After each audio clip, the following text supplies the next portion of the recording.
Hi guys! Hello my readers! So, as you remember in my last video, we talked about, what did we talk about? You're right, we talked about similes. Now, why do writers use this interesting language? Why can't they just say things the way they are? Why use all this, the sky is shining like a star, or any other metaphor, or the wind is blowing like a quiet whisper. Why do they do that? What do you think? Think about it for a moment. Yes, absolutely. It is more beautiful that way. You can actually see a picture in front of your eyes. You can feel it more, right? They can get more emotions from you. They will keep you more engaged that way. So, today, we're going to talk about something else.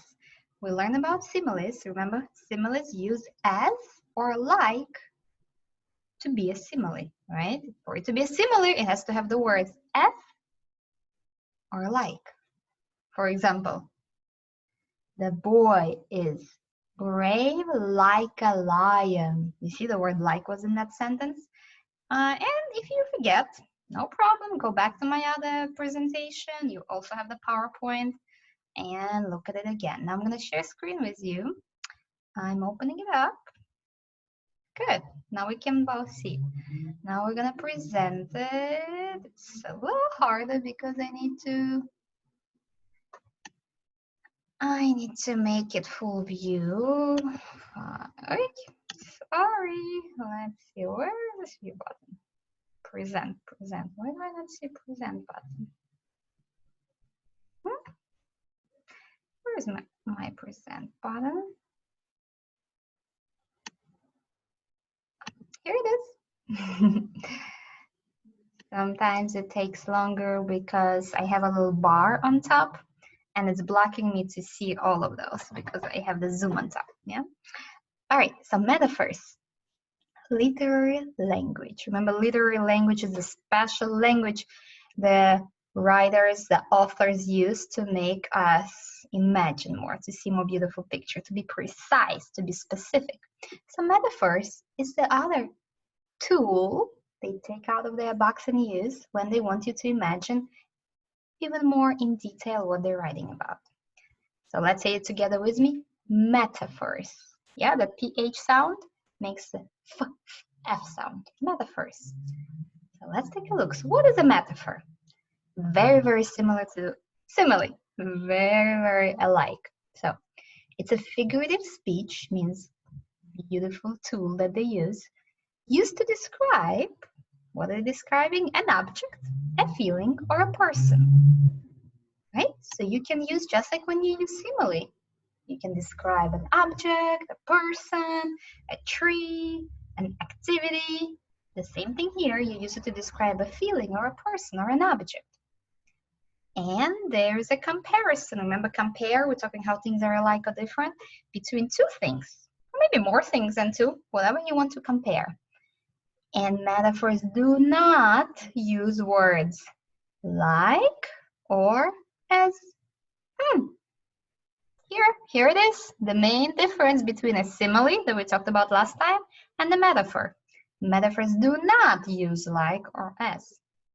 A metaphor does not play around. It just comes out right and says what it means. It's not going to use as or like. It just says what it means. Yeah, very straightforward metaphor. For example, the snow is a white blanket. Wait a minute. Is the snow a white blanket? Last time I checked, it did not feel like a blanket. It was cold and wet. It doesn't say it's like a white blanket. Metaphor says like it is, the way it is, right? The snow is a white blanket. So this is a metaphor. Now really, snow is not a white blanket, but I can think, why did the author use this sentence? Doesn't really make sense from the first look because blanket is pretty warm and snow is not warm at all. But as I think longer, well, what else do I use blanket for? Sometimes I use it, well, most of the time I use it when I'm cold. But I also use blanket just to cover myself. Maybe I'm not necessarily cold, but I want to feel something cozy and I want to be covered with a blanket. Cover. Yes, that's the point. Snow covers everything where it lays, right? You see here, it covers the roof. What else does it cover? Work with me. What else? You can answer now. Yes, it covers. I knew you would say the trees. Yes, exactly. It covers the, what is it? Mountain, the rocks. Yes. And it covers the ground. Yeah, the earth. Blanket covers. The blanket can cover me up. Don't have a blanket with me next right to me right now, but yeah, a blanket covers you up and snow covers you up or whatever it falls in. Look at this baby. It's covered by a blanket. So the author used this to explain to me how covering it and maybe how cozy and peaceful it looks when the snow covers. Now, let's move on. Let's look around our room. I was going to do this lesson in the classroom with you, so I used to have metaphors from our classroom, and I had to take out the word class because now we're in the room, we're not in the classroom. So let's take a look. Windows. Windows. Yeah, I have windows. I have windows. Oh, you cannot see my windows because I have a screensaver, but that's okay. So windows are the eyes of the room. Now, windows, are they really eyes? Of course, they're not eyes. But the metaphor I thought of, windows, are the eyes of the room. Because, you know, I can see through the windows. I can see what's going on outside. And with my eyes, I do not see what's inside of me as much, but I see, not at all, right?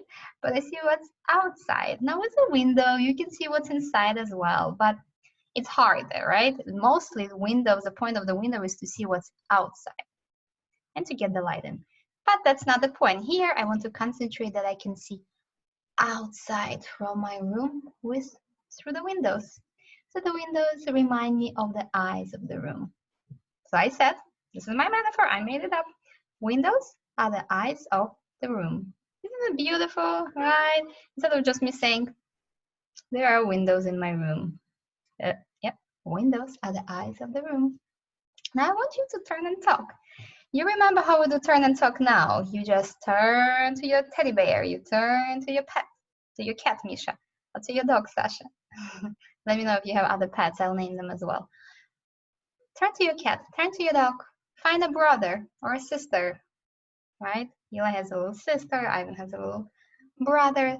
Find them, talk to them, or maybe your parents. You're going to make a metaphor with these words and any other objects that you see around your room. So take a look around your room. Take a look, a good look. What do you see around your room? Oh, I see a table. Well, it's actually my computer is sitting on it, propped up. Now make a metaphor with the word table. Don't use as or like. It's not a simile, it's a metaphor, right? Say as it is. Table is, fill in the blank. Oh, I'm sitting on something. It's a chair. Make a metaphor. Chair is, or chairs are. You see many chairs in your room. Walls. Walls around me. What are walls? Make those metaphors and let them know for me in the comment section. Now look, but now you're gonna look inside your book. Look for the metaphors in your books as you read, all right? Try to find as many as you can and write them out for me. You can type them out, you can write them in the comments section, or write them out by hand with on a piece of paper with a pen or a pencil and upload for me a picture. I'm excited to see what you find. Enjoy your reading, guys, and let me know what metaphors you can find. If you cannot find any metaphor in your book, you know what? Get another book. If you still cannot find, get another book. Read a lot until you find at least one metaphor for me, all right? Enjoy your reading. Now I'm gonna stop recording this.